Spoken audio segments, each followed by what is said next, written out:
कोल्हापुरातील शासकीय तंत्रनिकेतनमधील अभियांत्रिकीच्या 3 शाखांना नॅशनल बोर्ड ऑफ ॲक्रिडेशन म्हणजेच NBA कडून मान्यता मिळाली आहे।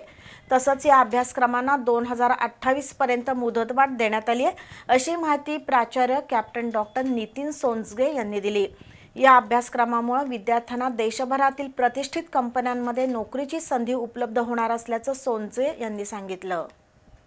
शासकीय तंत्रनिकेतनमधील माहिती तंत्रज्ञान, electrical engineering, electronics and telecommunication या 3 अभियांत्रिकी शाखांना नॅशनल बोर्ड ऑफ ॲक्रिडिएशनचं मानांकन मिळालंय। त्यासाठी 1 जुलै 2025 ते 30 जून 2028 असा एकूण 3 वर्षांचा कालावधी निश्चित करण्यात आलाय, असं प्राचार्य डॉक्टर नितीन सोनजगे यांनी सांगितलं। अभियांत्रिकी पदविका शाखेतील या 3 अभ्यासक्रमाला विद्यार्थ्यांकडून मोठी मागणी आहे। तर हे अभ्यासक्रम पूर्ण केल्यानंतर देशभरातील अनेक प्रतिष्ठित कंपन्यांमध्ये विद्यार्थ्यांना चांगल्या नोकरीची संधी उपलब्ध होते।